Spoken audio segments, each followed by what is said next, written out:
Nous allons utiliser les fonctionnalités de BI augmentées dans SAP Analytics Cloud. Tout d'abord, faisons un glisser-déposer d'un fichier Excel sur la page d'accueil. Le fichier est analysé de manière automatique par l'outil et nous allons retrouver les champs présents dans le fichier Excel directement dans SAP Analytics Cloud. Je vais maintenant sélectionner les données qui m'intéressent, par exemple l'order value par Customer Status. Le graphe est alors créé de manière automatique. Si je préfère afficher les données par date, nous voyons que le graphe est recalculé pour afficher de la meilleure manière possible le type de données qui m'intéresse. Une fois que j'ai décidé quel est le graphe qui me convient le mieux, je vais faire copier à une nouvelle page.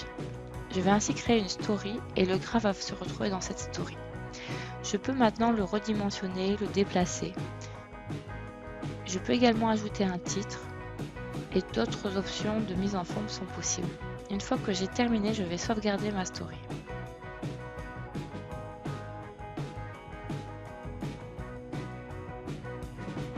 Une fois la story sauvegardée, si je souhaite ajouter un nouveau graphe, je peux par exemple utiliser Search to Insight.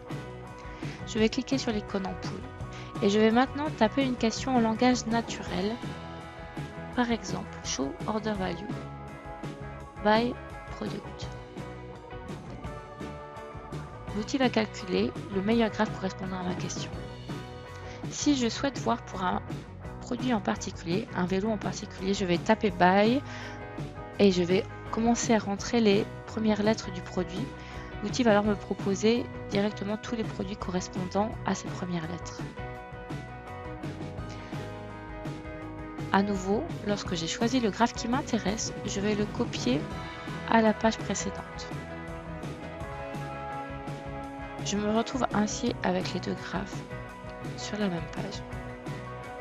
De la même manière que précédemment, je peux le déplacer, le redimensionner et mettre de la mise en forme. Je peux ensuite ajouter des Smart Insights. Cela va m'apporter une aide contextuelle pour mieux comprendre ce qui est représenté dans le graphe. Dans ce cas précis, par exemple, je vais voir que le pays contributeur majoritairement à l'order value est la Chine. Je vais ensuite créer une story automatiquement grâce à Smart Discovery. Il me suffit de sélectionner la mesure qui m'intéresse, donc dans mon cas l'order value, et de cliquer sur Run. L'outil va calculer la meilleure manière de représenter toutes les données autour de l'order value. Je vois par exemple ici qu'il y a une analyse de l'order value par segment de clients. Je vois aussi que mon order value est une courbe plutôt descendante avec une prédiction du futur.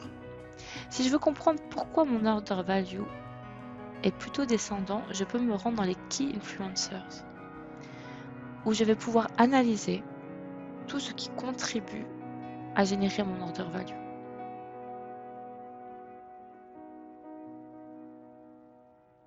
Je peux ensuite faire une simulation. Si par exemple, je pense qu'un vélo en particulier se vendra plus que prévu en Australie, je vais rentrer ici le nombre d'unités vendues estimées et je vois que mon order value est recalculé immédiatement en fonction. Enfin, dans l'onglet Unexpected Values se trouvent toutes les données inattendues.